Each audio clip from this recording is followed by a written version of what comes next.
I want to show you how today's players are really rotating in their shots.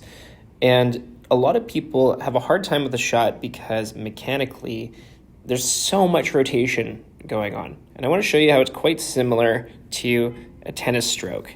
And so here's Roger Federer, some footage I took at, I switched him to a lefty, but I had him at Indian Wells tennis here.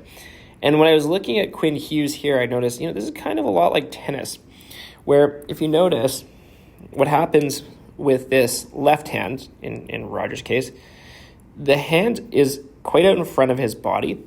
And from this extended position out in front of the body, he is then driving it across his body. Now, if we look at Hughes, we see something rather similar. Is he'll get that hand into an extended position, and then with that hand extended in front of his body, you can see how it rotates and twists across his body, just like that. So it is very different than how a lot of people talk about shooting, which is often like a push-pull motion.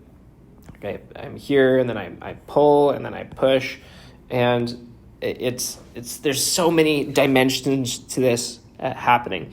Because the other things you can see with Hughes that's different than in tennis is you can see a lot more lean over, and there's rotation happening through the hips, and also because he's so leaned over, it's rotating like this. But the main thing I wanted to draw your attention to was how this hand, once extended here, really drives across the body. We really see Bedard doing this as well. And look at that finishing position there. That hand is like fully across the body. This one has been pulled here, and the shoulders are completely rotated.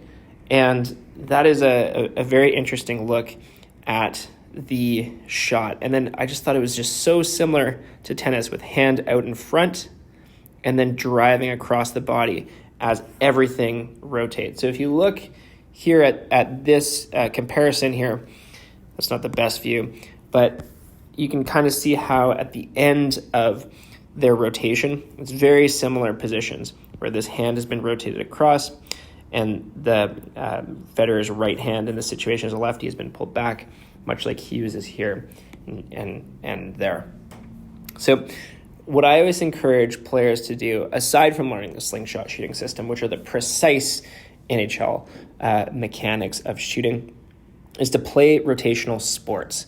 I always happened to do a lot of linear sports growing up, things like running, and lacrosse, I guess, was a bit rotational, but a lot of running, a lot of biking, a lot of cycling, and I should have played, I wish I had played tennis and golf and baseball longer. And I always encourage players, hockey players who want to work on their shot, to pick up sports like tennis, to pick up sports like baseball and like golf, and get really good at them technically, because that rotation does actually truly translate to the shot, as you can see here.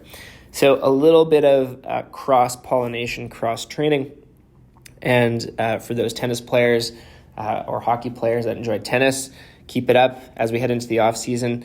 And what you'll see is a lot of that technique of rotation can be transferred easily to your shots. So I hope this was helpful. Thanks for watching. And if you have interest in learning the slingshot shooting system, you can click the link to learn about the 5 steps to skating downhill. Now you're saying, oh, skating. I thought we were talking about shooting. Well, the base of all shots and all shooting is really good footwork. So that's why we do the downhill skating system first. And so if you'd like to do that, click that link and we'll show you the way. Thanks for watching.